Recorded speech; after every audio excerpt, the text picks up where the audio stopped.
Saturday to you. I hope you're having a great Saturday and a great weekend so far. Hey, my name is Don Terrell, and I want to welcome you to another great episode of The Color of Motion. Where I like to say, hey, stories come in all shades. And I highlight people of color and diverse backgrounds in the industry of motion graphics, animation, visual effects, cartoons, and comics. This space that, if you don't know by now, I am ecstatically crazy about. You know the drill. Jump on into the comments, say hey so I can give you a shout out. Let me know where you're tuning in from and all that good stuff for sure. Make sure that you hop on over to the Facebook group community, facebook.com/group/the color emotions. Get involved, get engaged, become a part of our family. There we share industry news, have fun, great conversations, and all that good stuff. So definitely don't want you to miss out. Come join the Color of Motion family. As always, you can always check me out. Make sure that you connect with me on all my social channels right here. You can find me. Definitely want to hear from you. Let me know what you think of the show. Anything that you might want me to, try. Any guests you may want me to try and get on, and just, hear from you all around. You can find me there. I definitely want to hear from you for sure. Like I said, we're here every Saturday afternoon, 3 p.m. Central Standard Time, live on YouTube, LinkedIn, and the Facebook group community. But I always kind of highly suggest everybody hop on over to the YouTube channel, subscribe, hit the bell notification, give a thumbs up, get plugged in so you don't miss out on any new content that goes up on the channel. Plus there, you can check out all the past great guests that I've had on so far. So, hop on over to the YouTube channel. Like I said, definitely want you to be a part of the community for sure. What else? I want to give a shout out to this week's sponsor for this episode. Big shout out to Toon Boom. Toon Boom. Got it right now. Toon Boom. If you are a 2D animator or love animating, drawing, and all that kind of stuff, Toon Boom is a great software to use. All the big studios that are doing 2D animation, that's kind of the industry standard, using Toon Boom. Plus, like I said, we had a lot of fun with them a couple of months ago. Did a fun giveaway, a couple of licenses to their software, Storyboard Pro and Harmony. Like I said, had a lot of fun. It was great success. We plan on doing some more great giveaways in the upcoming months. So big shout out to Toon Boom for being a great sponsor for the show. What else? Oh, also, hey, if you'd like to support the show, hey, I love a great cup of coffee. Who doesn't? I love coffee. So you can buy me a coffee at buymeacoffee.com/Don Terrell. Support the channel. It helps me to continue to bring great content your way. And of course, my goal is to do just that for sure. So, hey, like I said, you can donate whatever you so choose. Every little bit helps for sure. Oh, man. Like I said, I hope everybody is having a great weekend. I hope you're as excited about this show as I am. So looking forward to sitting down with my next guest and diving into her story. Been looking forward to it for a while now.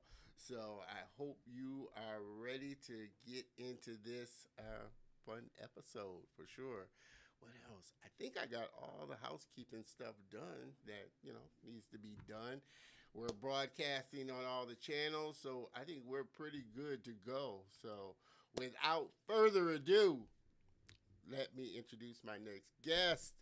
Growing up in Brooklyn, New York, with Saturday morning cartoons, movies, video games, and a family full of personalities, they all inspired her to pursue animation, which is her stylistic take on reality. Although she didn't quite know how animation was made, she continued to tell stories by drawing doodles, comics, and countless amounts of flip notes with stick figures on sticky pads. I think everybody started out that way. Stick stick figures. Over time, animation became her diary. Through her own experiences and observations of people around her, she used that to bring sincerity in characters and make people feel emotionally connected throughout each pose, movement, and story. In 2020, she became a Student Academy Award winner for her thesis film Hamsa. Currently, she has done freelance animating and work for companies such as Adult Swim, Nickelodeon, Hornet, and Cartoon Network, and learned so much from each studio. Her next step in life is to settle down at a feature film studio and take her family to movies she works on. She's also interested in teaching when the time is right. Everybody, please help me welcome my very special guest and friend, Miss Maya Mendonca.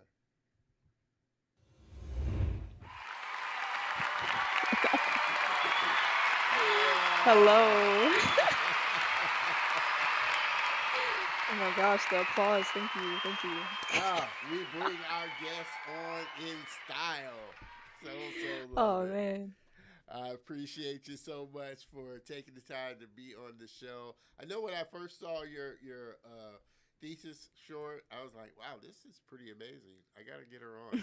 So definitely looking forward to diving into your story, how you kind of got into animation and just your journey so far. I know it's just getting started, but I can foresee a lot of great work coming out of you. Thank you. Thank you for having me here. I'm excited to get this talk going. For sure, for sure. Was there one particular cartoon or video game that was just your jam? I mean, so the first game my dad like sat me in front of at the age of 5, it was some SpongeBob game. I forgot. It was on the PlayStation 2, and it was between that and Sonic. I was just like full speed ahead, like focused in. And I was 5, like most 5-year-olds, I don't know, they're Yeah. playing with like The- dolls and stuff, but I was like, I want to play video games, and I blame my dad for my career. well, with that, then he obviously was, really encouraging of your, decision that this was something that I wanted to do. How did your parents kind of help to foster, that? Yeah, man. I mean, both my parents, like my mom and my dad, mainly my dad for like the whole computer like usage of things, but my mom always influenced like my creativity, whether it's, I'll make paintings in class and she'll hang them up on the fridge. Like she was very supportive of me as a young artiste, and at a young age you never really know where that artist route is going to take you, Yeah, and I honestly didn't know animation was a job until like way later.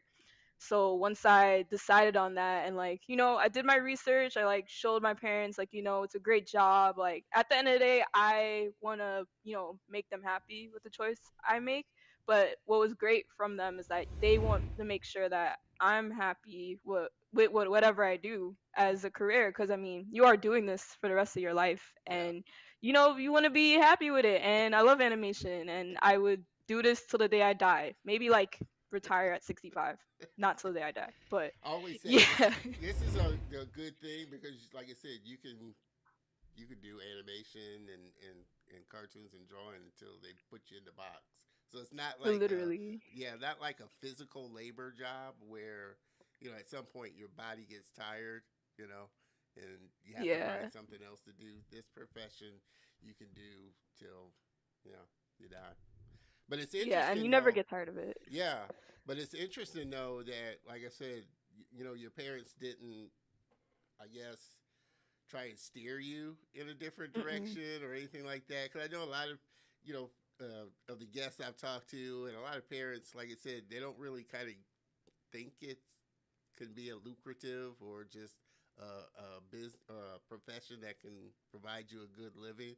So they always tend to kind of say, well, you know, you might want to have a backup plan or think, you know, 'cause I've talked to a lot of guests that, oh, you know, my parents wanted me to go into, you know, math or a doctor or something like something they Hmm. thought was a, you know, stable career. Yeah. Well, I also told my parents that, I'm the oldest of two other siblings, and because I'm firstborn, like I get to do what I want to do. And you could, like my sister, she's doing the medical route, my brother's doing the computer engineering. I am the artiste of the family, and they're okay with that. So, yeah, Oh that was man, the other factor. that's cool. That's cool. So basically, you're the only one in the family that kind of had that artistic bug. Yeah, I would say though I would say that. But I mean, I would like help my brother out with drawing and stuff. And my sister has like some creativity in her as well. I feel like we all have a little bit of Yeah, creativity, but yeah, I was the one that was the most passionate about it. And I think my parents saw my passion, and that's what made them okay to support me, in animation as a career. So, yeah, yeah. yeah. So where did you attend school? I mean, you're learning for animation. Yeah, so shout out to School of Visual Arts. That is my alma mater. Love that Okay. school. Miss it very much. It's a art school in Manhattan, in Chelsea, and yeah, I went there for 4 years. My major was called computer art, animation, and visual effects. It was very long. It did not fit on my ID card, but yeah, the people there is what made me stay there. And some other art schools, they try to sell you on something, Yeah, but with SVA it just felt natural and genuine. And I love that school. They introduced me to all my friends that I have now, and eventually soon to be coworkers, yeah, hopefully one day. But they really steer you in the right track and offer great connections, and it's a nice little community because you need a somewhat community and family when you pursue animation, because it could get very hard sometimes, but they're very supportive and I love them a lot. So yeah, yeah, shout out yeah. to SVA. SVA, very good school indeed, for sure. I went to the Art Institute, so I get that kind of, they steer you in a kind of direction that may not be the one that you want to go into. So what would you say was kind of the biggest thing that you took away from the school, um, that's kind of stuck with you? Um, well, they really push diligence, and without that, I don't think you would get where you want to in life. Just you have to be a very hardworking person, and I think something one of the teachers told me is, don't treat homework like it's a homework assignment. Treat it like it's a piece for your portfolio. And that was really helpful. Like, if you want something, you got to work really hard to get it, put in the time, the effort, the practice to really, master your craft. Or even after, those 10,000 hours that they say you need to Yeah, really perfect something, like, just like keep pushing and like stay passionate. And I would also say, don't they taught me not to be afraid to ask for help.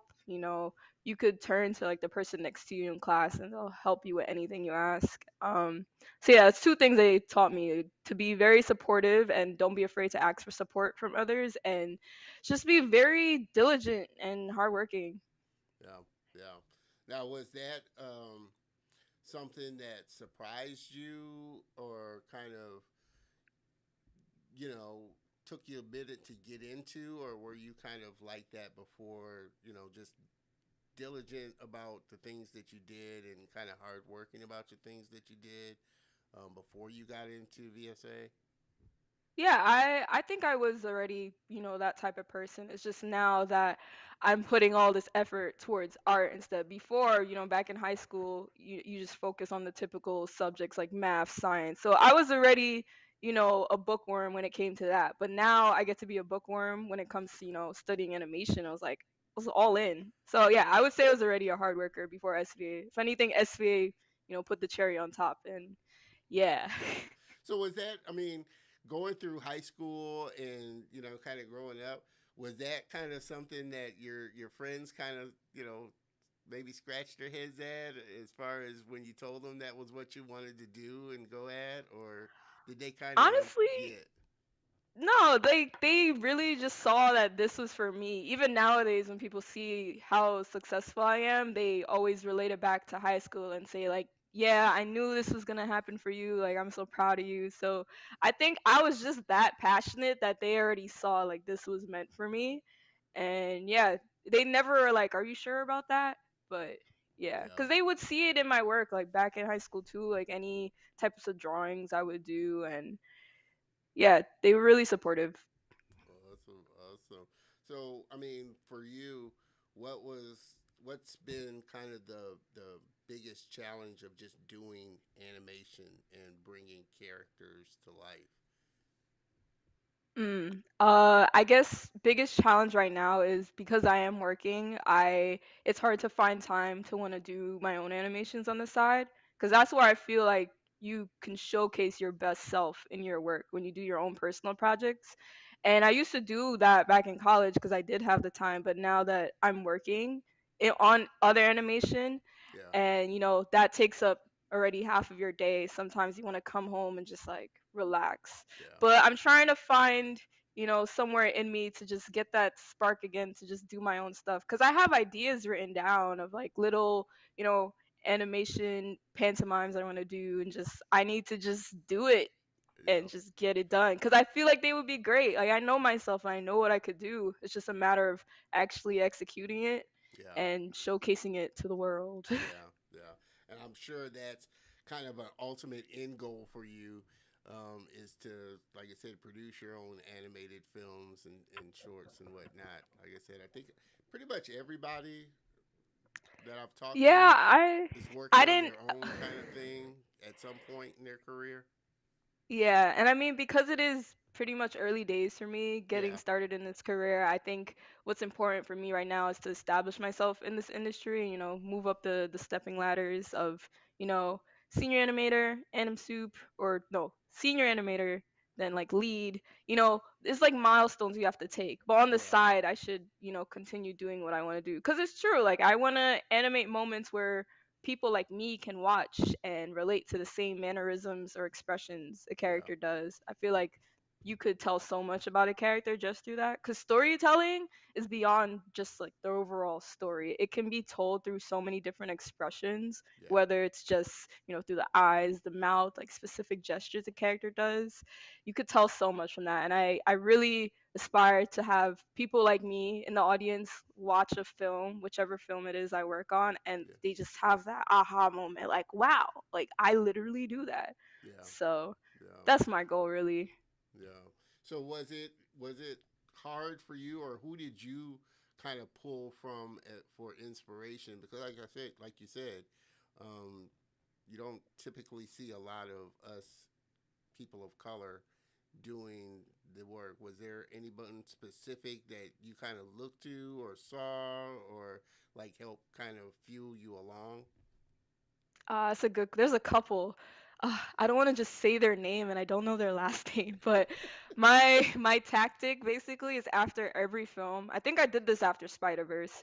I like took a picture of the credits and I just looked up every animator afterwards and I looked up to see if they had a reel and I looked up what shot, like what scene they animated that I felt like was really relatable to me. Yeah. And it was, yeah, that's what I do. I think one name that comes to mind, like first and last name, Steven Johnson. Mm-hmm. Yeah, I believe that's his name. But he animated a shot in Spider Verse that I like every time I watched it, I was just like, wow, like Yeah. this is so relatable, especially to a black person. Like they Yeah. they do this. Yeah. Yeah. So I just love moments like that. And I hope that moment he gave to me, I'm able to give to somebody else one Yeah. day. Yeah.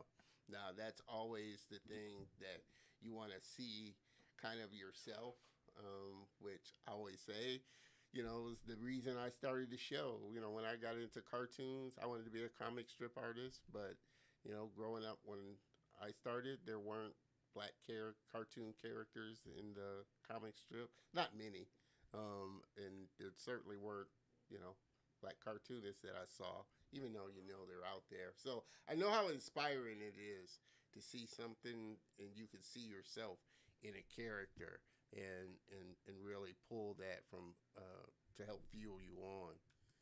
Mr. DeMille, appreciate you. Happy Saturday to you there, bud. Awesome animator in his own right. A little late tuning in. Hey, better late than never. I always say I appreciate you being a loyal fan for sure. Um, but for you, um, and we're going to take a look at her the thesis that she did, the short that she did. Because like I said, when I first saw it, and I was telling you this before the show, when I first saw it, it was really stood out to me because it was such a beautiful piece. But doing that, what I mean, well, first, what was the genesis for Hamsa? What made you want to do that story, and where did it come from?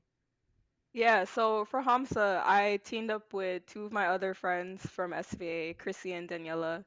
And it was mainly Daniela's story. And the reason why I agreed to work on that was because the story she told, once she told us, it was just so already touching. And besides that, it was the message she was trying to tell.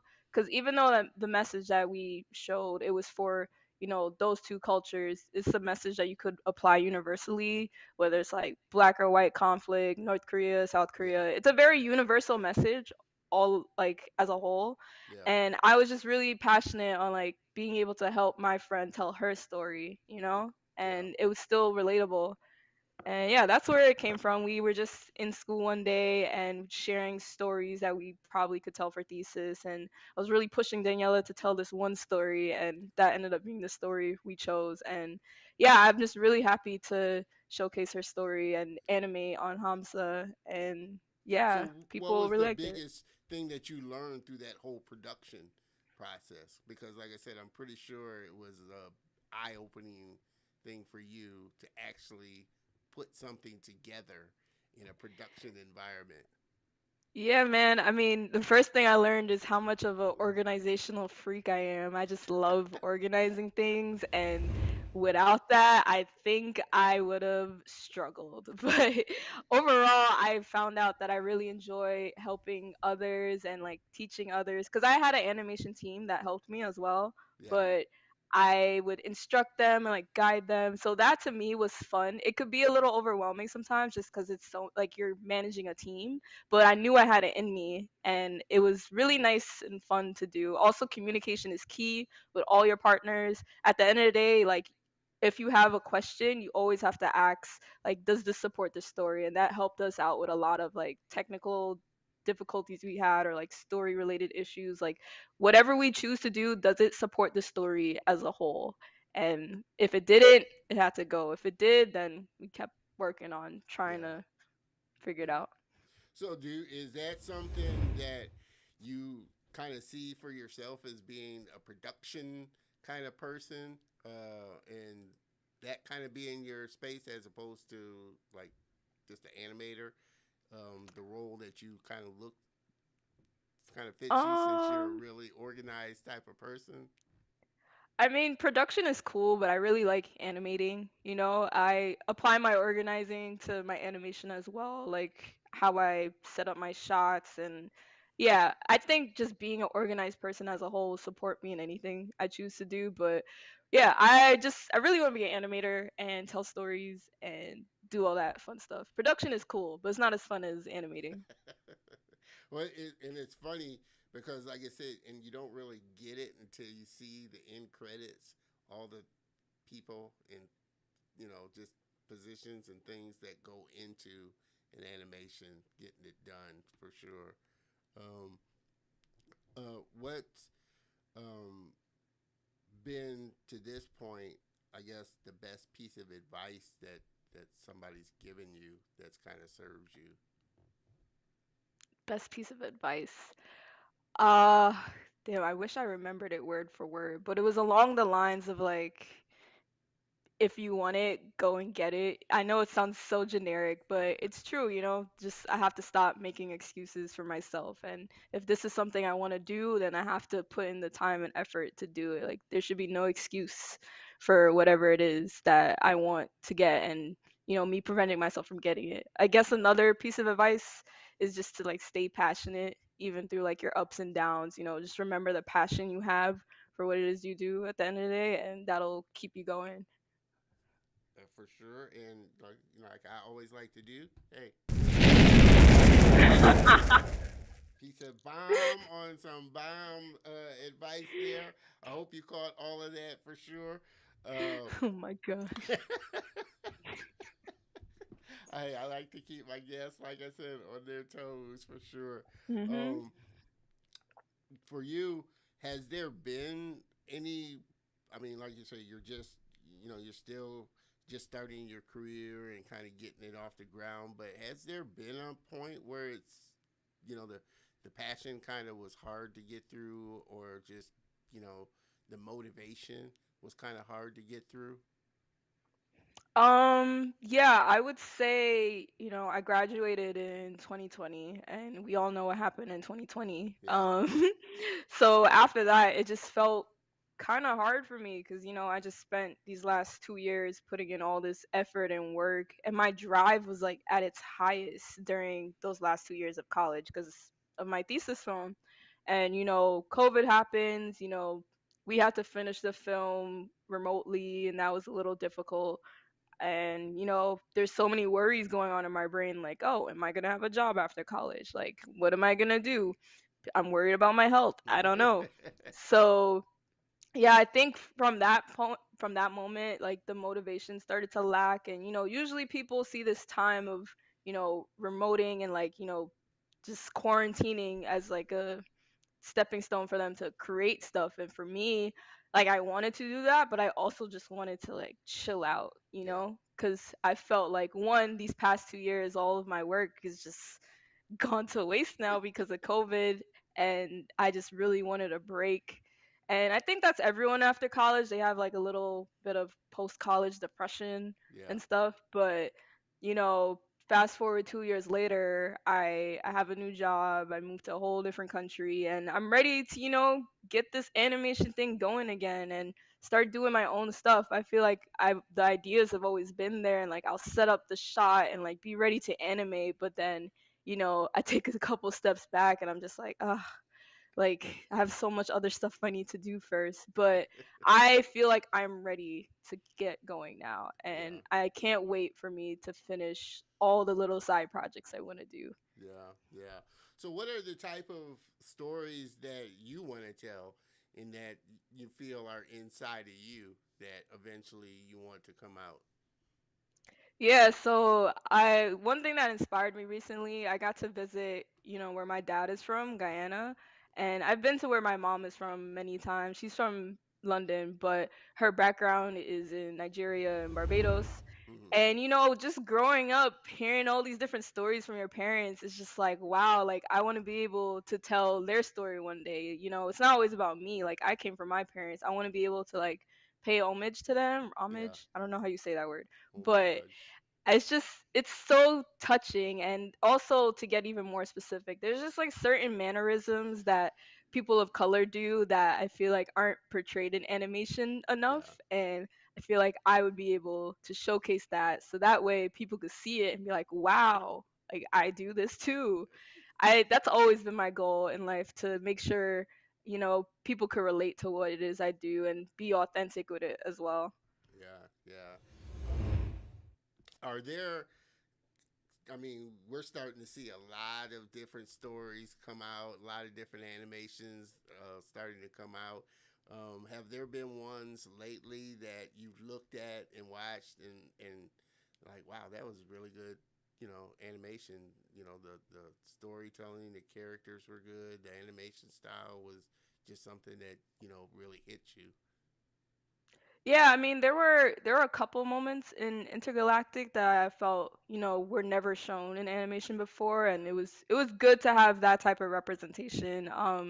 There's always Spider-Verse. There's a couple of moments from there that I could pinpoint. I'm like, wow, this is literally like this is Brooklyn right here. I love Yeah. it because I'm from Brooklyn too. So, I was like, wow. What else recently? I think the Sea Beast was pretty good Yeah. too with their Yeah. animation. Yeah. That Sea was Beast was really spectacular. good. Like Yeah. wow, even if I could go on for days about it. But yeah, Yeah. those are the past couple of films that I was like, all Yeah. right, this is authentic right here. I like Now, this a lot. now for you, is it 3D or 2D, or does it really matter for you which you kind of like or want to do? Um, Yeah, I want to do 3D, but I always get inspired from both mediums. I think without 2D, I don't think I would ever know what 3D animation is. yeah. And growing up, I think I mainly watched a lot of 2D animation. I was initially supposed to do 2D animation, but because I found out Autodesk Maya exists, I just felt like it was destiny for me to do 3D. And that's always the joke around every company I go to. It's like, you're named after the program. I'm like, yeah, but Maya. I'm not. I'm named after Maya Angelou, but we could just say Autodesk Maya, I guess. Yeah. Now, I don't know if you'd want to do, I'd say stick with Maya Angelou. Yeah. So, I mean, for you, like you said, and we were talking about this, kind of earlier. Your, end goal is to kind of get into, feature film and feature film style animation. Now, is Maya something that you're using a lot, or is your, like you said, go to software, audio, 3D studio? Oh yeah, I mainly use Autodesk Maya. I feel like a lot of companies use it, especially in the freelance world. It's mainly just Maya. Yeah, I know other studios probably have a different setup, but I think the foundation always comes from Maya. So once you know how to use Maya, I think adjusting to any other type of UI is fine. yeah, yeah. There's so many great tools out there now. I'm currently trying to get myself up to speed with Blender. I love Blender.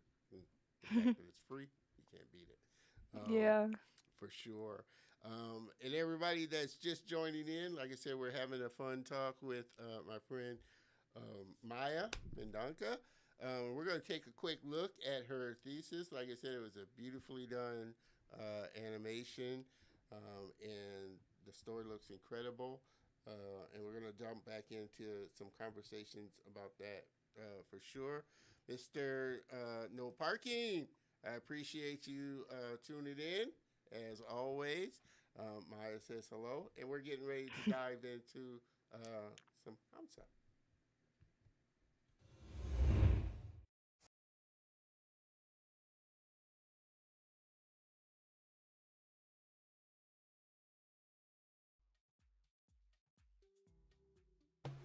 Tikva, what did I tell you?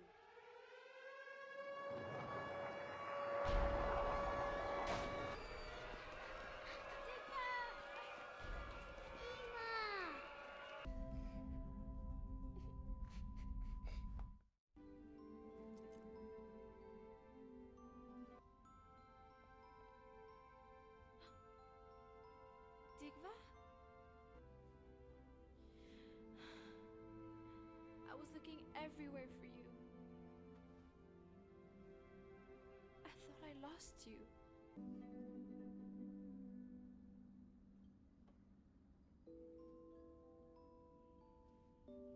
Thank you.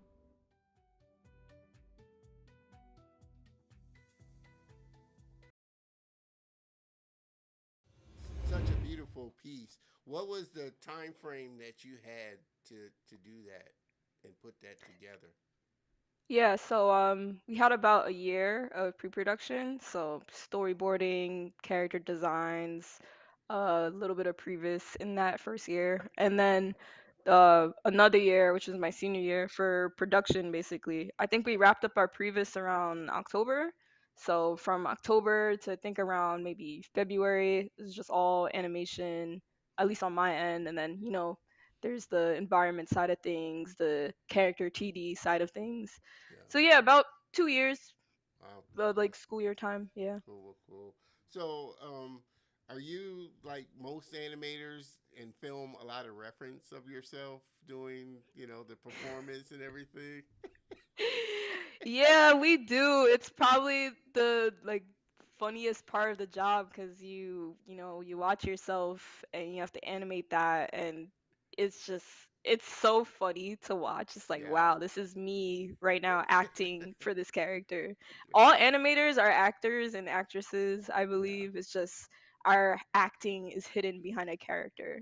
So, Yeah, yeah. It's such a, and I love when animators show those split shots of their work, mhm. of them acting out the scene, and then how the scene played out in animation. I know my one of my guests, Ere Santos, and he Oh actually yeah. did work on Spider Verse. He showed a split scene of him acting out one of the scenes in the movie, and I always find it, like I said, fascinating that that's, like you said, how you get into the head of the character, the movement, and just how you lay the whole scene out. I guess it is strange filming yourself and then watching it, but I think it is fun and such a interesting part to see. Yeah. Mr. Demille, Maya is really powerful. Blender, yeah, well, Maya, um, industry standard. What can you say?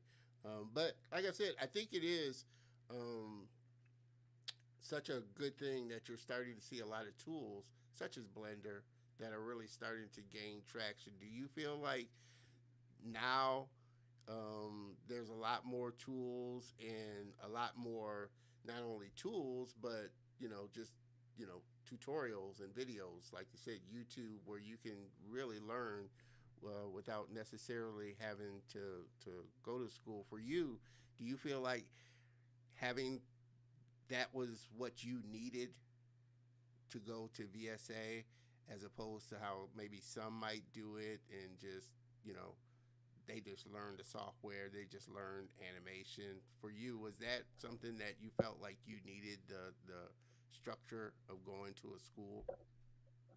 Yeah, I mean, working outside, like going to school, it definitely helps. That's like half of the work, maybe even like one third of the work you have to do in order to learn something. I would say the other two thirds of it is the work you put in after school hours. So, such as like going on YouTube, looking at tutorials.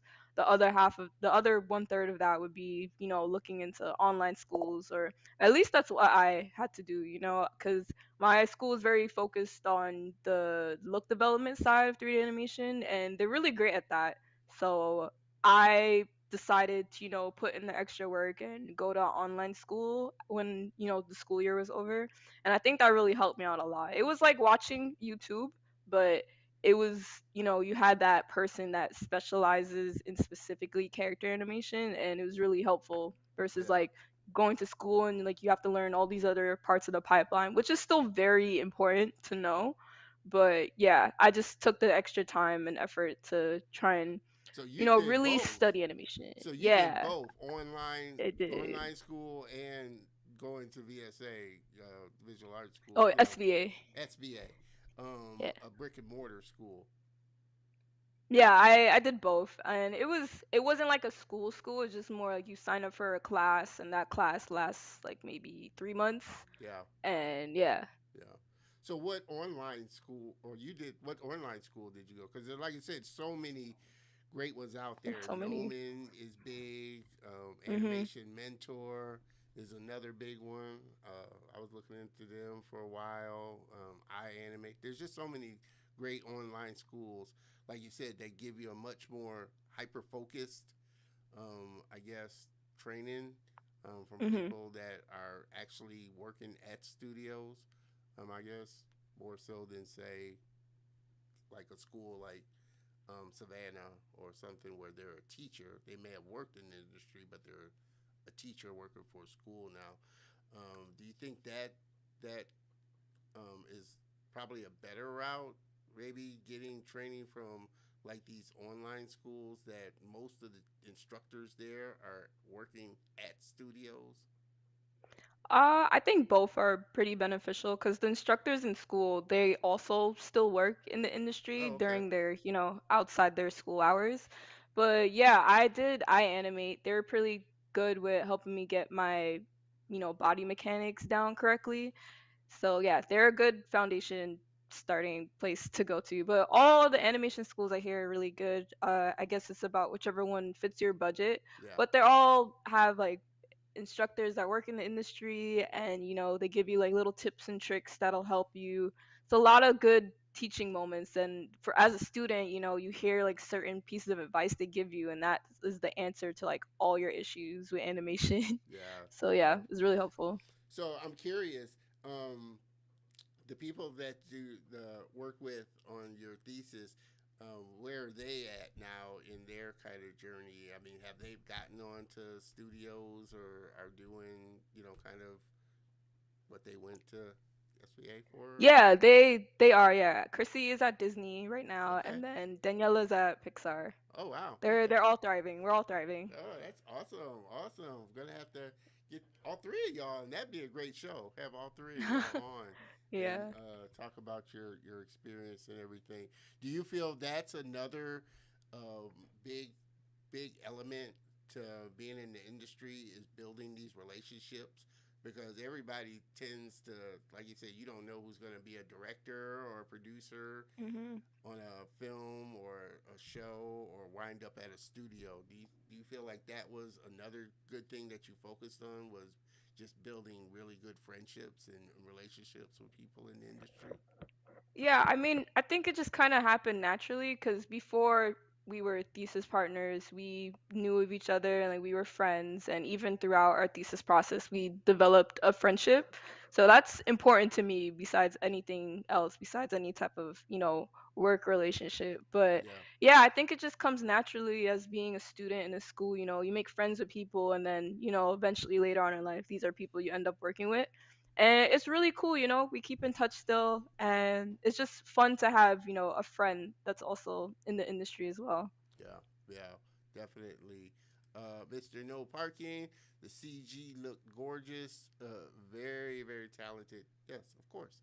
Very talented. And like I said, I love the style of it and just the look of it, which was what caught my attention for sure.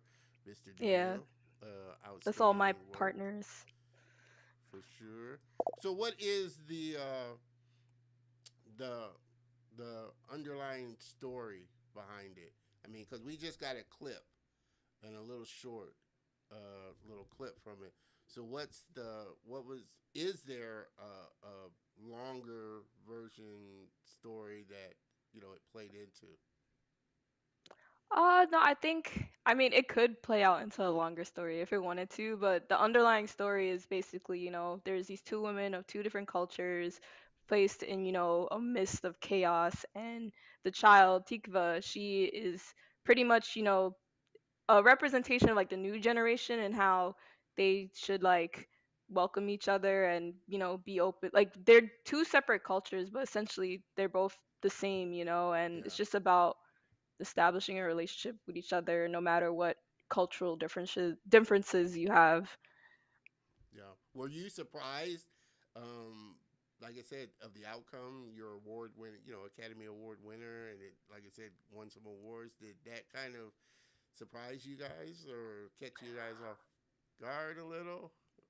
Yeah, it surprises. I mean, this is a film coming out of COVID, so we didn't expect much from it, but it was good to know that our message is being seen by, people all over, and people actually understand the message, and they really like it. So we're really thankful for the opportunity. And yeah, we were shocked. I did not expect that at all. I just expected everybody to just be in quarantine, minding their business, but here we are winning an award. But I'm really thankful for that. And I hope my partners are proud of themselves and the work they did. The CGI, that's all of them. Like I just did like the acting stuff of the characters, but hopefully as a whole, like it's what got us where we are today. Yeah, yeah, awesome for sure. Facebook user, I'm not sure who that might be because I'm checking out. You should check us out on YouTube. I'm always monitoring the show kind of from YouTube. I make sure it's broadcasting though from all. Mr. Jose, I appreciate you. Love the facial expressions. Thanks for sharing. He says, appreciate it. Miss Maggie, I appreciate you tuning in. As always, again, for everybody that's just tuning in, we're having a fun conversation with my friend Maya here. What do you pull from the people around you and just like I said, your environment around you that helps you kind of in your animation? Yeah, so just like the little moments I have with my family, I feel like is enough to be a whole animation movie. It's about those intimate moments, and that's why I love animating like just little small details, whether it's like, a dialogue going on between two characters or like a character really just in the moment and, just showcasing how they're feeling internally while also showing what they're feeling like externally. Yeah, So I definitely get inspired by the little moments or observations I see from people around me. And just the whole mix of different personalities interacting with each other is, what really inspires me and creates conversation. yeah, yeah. And for you, what's kind of the challenge? Because I don't think a lot of people get like just kind of the work, not only the filming of yourself, but the actual sitting down and moving the controls to get that look and to get that expression. Um, has there been anything that's been challenging in just getting to the performance? Um, Kind of on the technical side of just I can't get this control to do this, or I'm having trouble getting this facial control to do that, or get the expression down that you really want. Have there been moments like that where it's been a challenge getting that performance? Yeah, I mean, it all comes down to patience and time efficiency. Because animating, it can be very technically challenging sometimes, especially when you open a graphic editor. That's what scares a lot of people away initially when they Yeah. start animating. They see like this whole graph and they're thinking like, I don't know, I can't do this. And I get it, because, you just have this vision in your head and you want to just have it on the screen. But there's different technicalities you got to get around in order to get there. And I think what helps that is organization and having a really good workflow and mastering that workflow, but also knowing other workflows just in case that specific workflow you use does not work out. Yeah, it just takes time and effort, and you have to keep doing it over and over again in order to really understand it.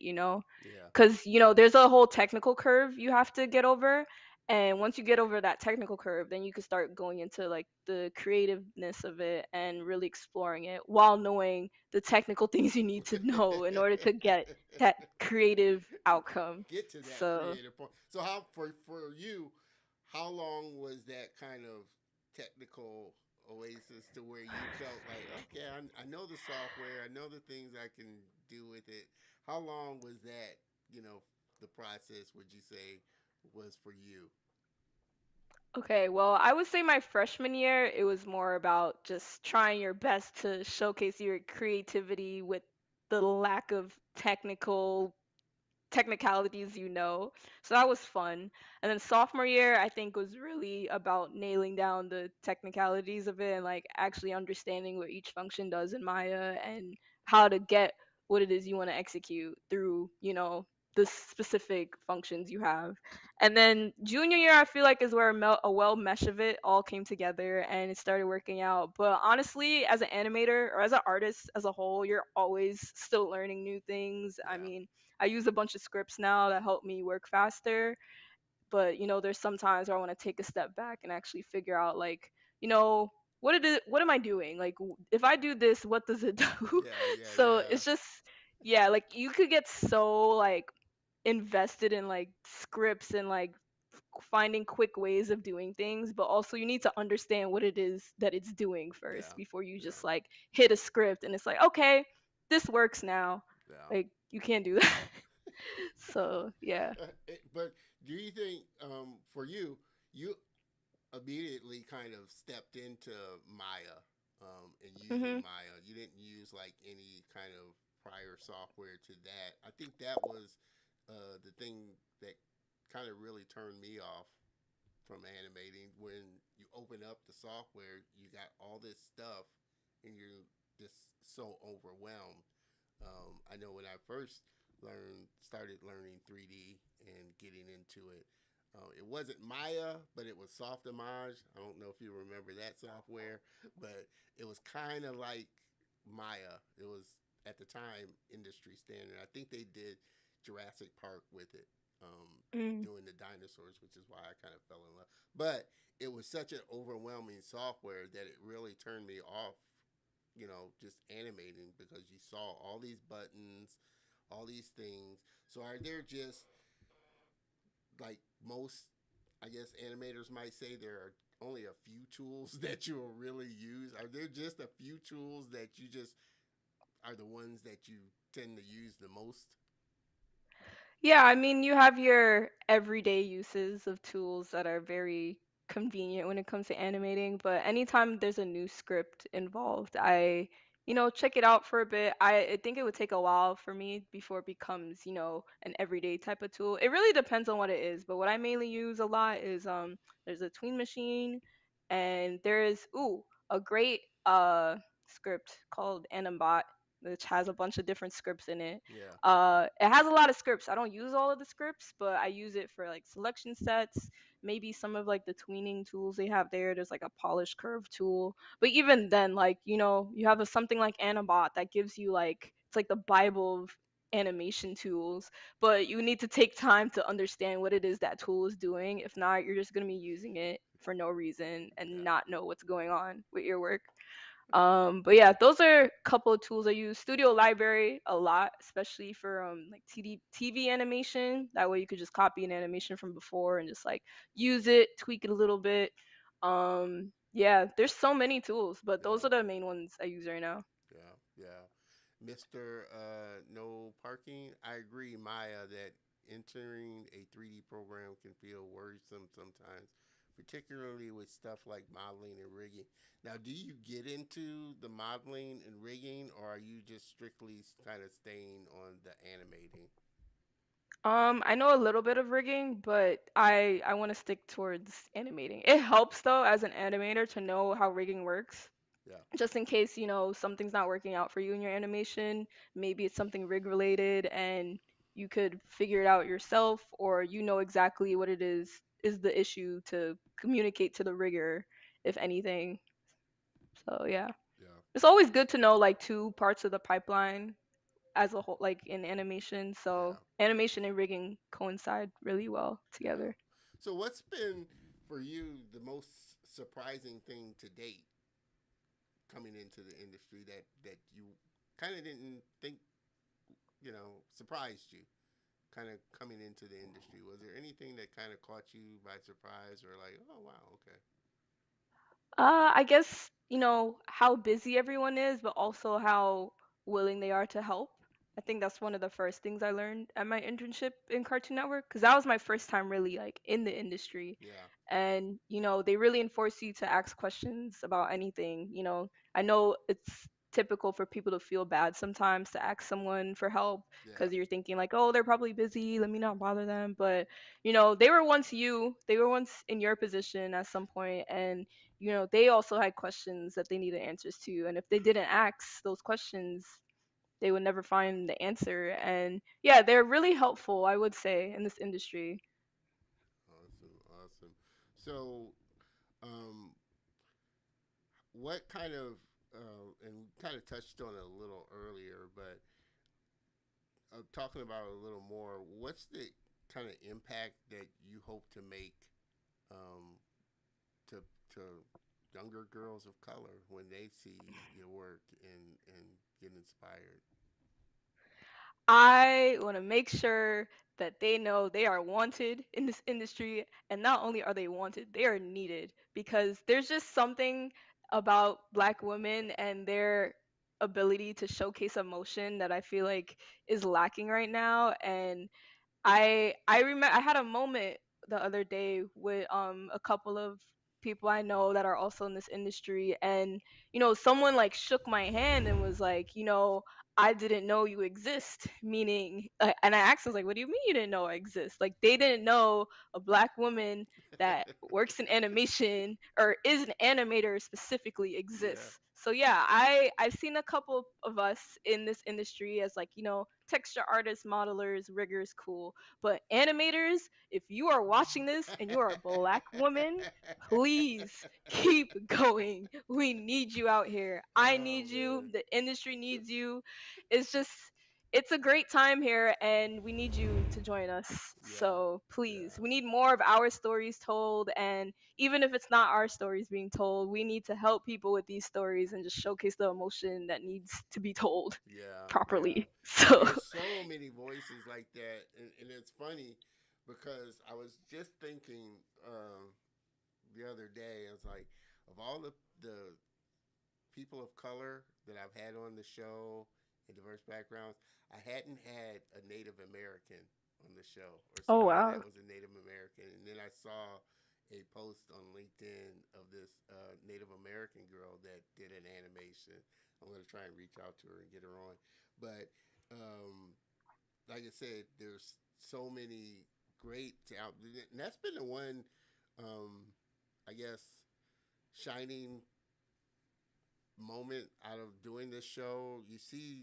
You really do see the talent that's out there. You may not know that it's out there or people that are doing it that are actually out there, but there are a lot of great women and women of color out there doing some amazing work, not just animating, but like I said, modeling, writing, so many different things out there. Do you feel like, um, obviously, there's a room to grow in this industry because it's like you said something that's needed. But do you feel like it's getting better since post um, George Floyd? I guess post George Floyd, when just the cry for diversity and really inclusion. Do you feel like it's getting better? Are you encouraged as you come through this, start to go through this industry?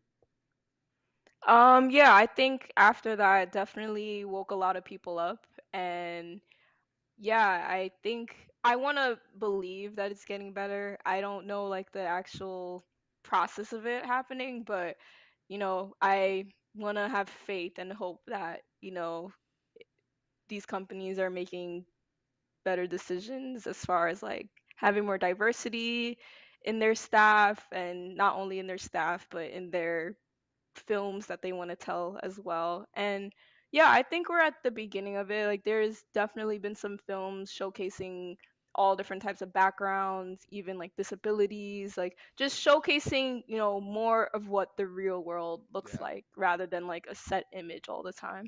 yeah, So, yeah, I think we're definitely heading in the right direction. It's going in like a moderately slow pace, but at least it's happening, yeah. So It, yeah, I have faith in this yeah. industry, and that's why I'm a part of it right now. And I am very young, but who knows, maybe a couple years down the line I'll have more of an impact than I do now. Well, like I said, your journey is just getting underway, and so like I said, I know that you're gonna have a big impact on the industry. You also said that teaching is something that um, you'd love to get into. What makes for you? What do you think makes a good animator? These are all good questions. I think what makes a good animator is one that always has the drive to want to learn more, has that passion, that never ending dying passion. And yeah, they just really love what they do, and they always put a little bit of themselves in their work, They Yeah, showcase a little bit of their own personality and just showcases that really well, and just really wants to learn more about what they do. And just that it's like that whole starving artist yeah, like theory, they're always hungry for more. And I think that's what makes a good animator. yeah, yeah. Do you feel like for you? Um, Also being a good observer of the world around you Because, like you Mhm. said, you did observe and watch a lot of your family and friends and kind of pull that. Do you feel like that's another characteristic of a good animator, being able to just kind of look at the world around you and what how people move, how they laugh, how they do their everyday thing? Yeah, I feel like that's almost a job requirement. Like if you're not observing people on your everyday life, like how do you expect to showcase your animation, you know? Because at the end of the day, these are stories you have to tell, but if you're not observing the real world, are you really going to be able to tell the story correctly? Yeah, You can't just make it up in your brain. You have to, relate to actual things happening in the world and find relatability in your work. yeah. So, what are some of the outside things that you enjoy doing that kind of helps recharge and fuel that animation side of you? Yeah, I think my passion is never ending because of my family. I'm always with them, and that's why I love animation because I hope to showcase what it is I deal with all the time into animation one day. But outside of hanging out with my family, I used to play a lot of soccer. That's really fun. Play video games, try to catch up on like anime, TV shows. Lately, I've been trying to explore nature more and just go out in the world, take a couple of walks. And that's what I mean by observing. Like, you do have a life outside of animation, and I Yeah, feel like that life is what would make you, a better animator. You can't just be invested in this all the time. You have to invest in other parts of yourself too, and yeah, that is what will, make you a better animator. yeah, yeah. So, was video? Like you said, you love video games when you were younger. That wasn't something that you kind of thought about going down. Doing video Oh yeah, games and it was definitely a thought, and it could still happen at some point, but I think I just really like the idea of feature film animation and working on movies, man. Like, just to have that feeling of, your family and friends watching your names in the credits is just everlasting. no, I get the idea of seeing yourself as a piece of a bigger picture and seeing the satisfaction of seeing your name in the credits there. Again, everybody just tuning in. We're having a fun conversation. Please make sure you throw any comments or thoughts in the chat there, so we can see and Maya can see there. Um, Obviously, like you said, your goal is feature film and getting into that. Um, how do you feel? Like I said, your pace is gone. We were talking about it before.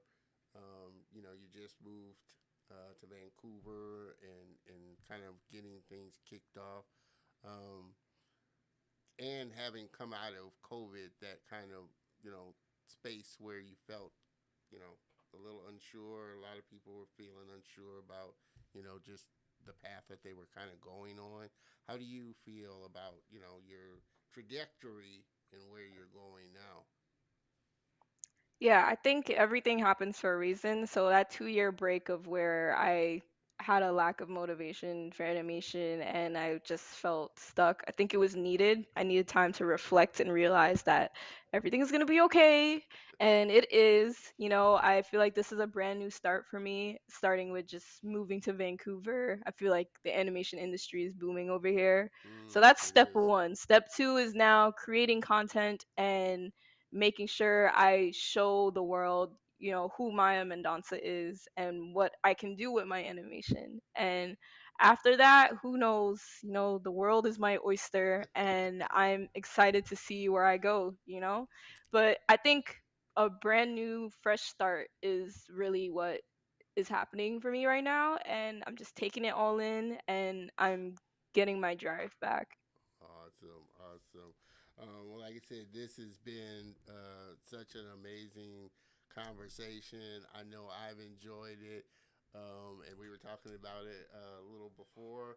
Definitely plan on having you back because I Yes. know you are, like I said, on a rocket ship to bigger and better things, and so looking forward to seeing more work come out of you, and just like you said, showing the world what you can do.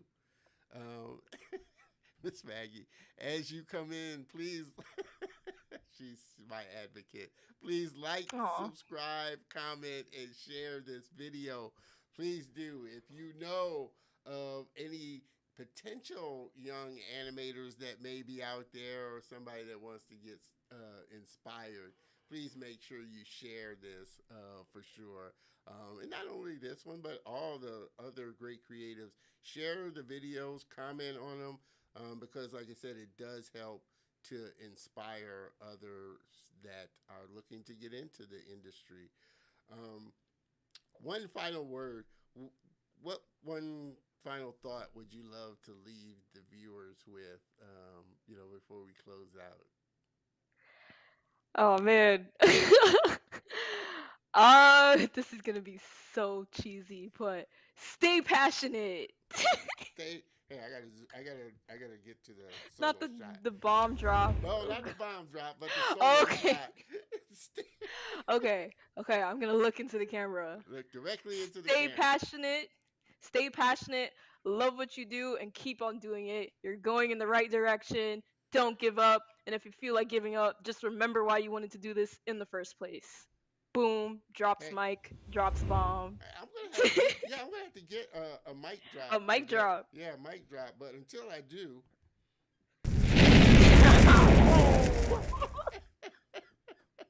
I love that. That was great. stay passionate and definitely surround yourself around other people that are headed in the same direction as you and that can keep you inspired. It definitely will serve you well. Maya, one. I always like to say I so appreciate you connecting with me and us being friends. That's always the biggest thing. Is like you said, building friendships beyond, you being on the show. But I definitely thank you for coming on, sharing, your wisdom, sharing your talent, and really coming on and sharing your journey. Mr. No Parking appreciates that. I will stay passionate and continue to love what I'm doing. Yep, I'm gonna have to give a Keep thumbs going. up too. Keep going for sure. And definitely keep working at your skills and working at making yourself better. Maya, if you could hang out for just 1 second in the green room while I close out the show, I would appreciate it. Get a chance to thank you properly again. But everybody, please help me thank again my friend, Miss Maya Mendonca. Thank you. Thank you.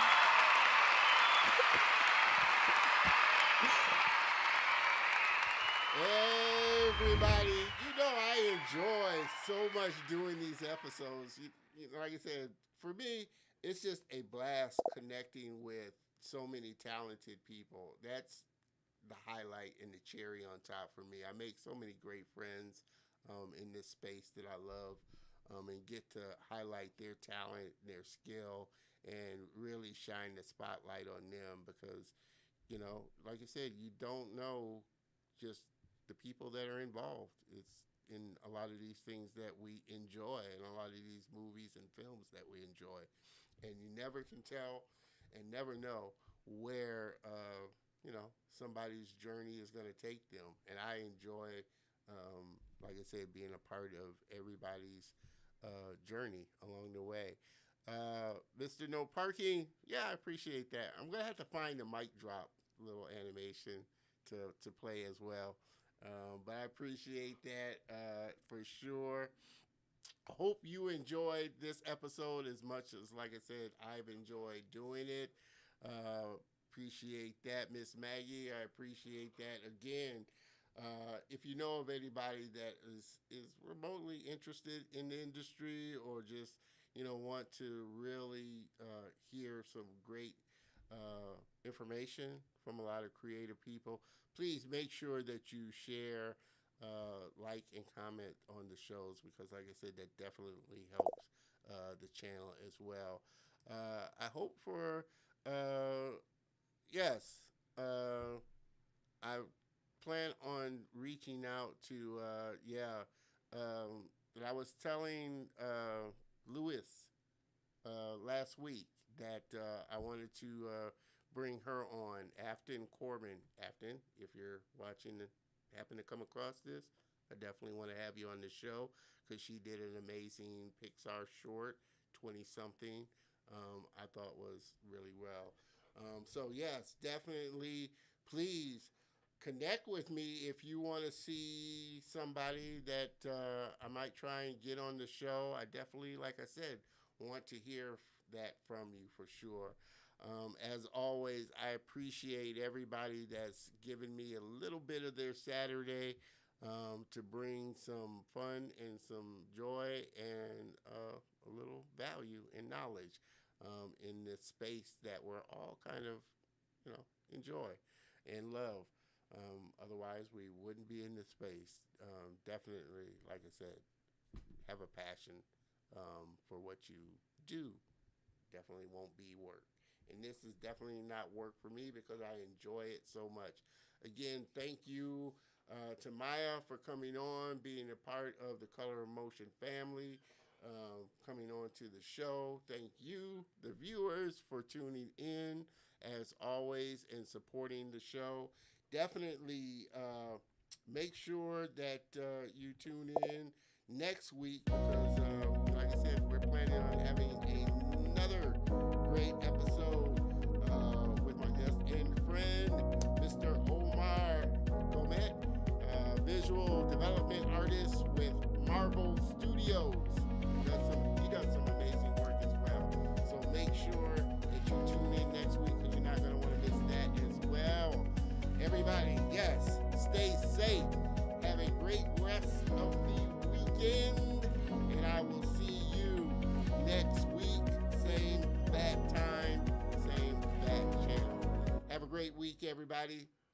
Cheers.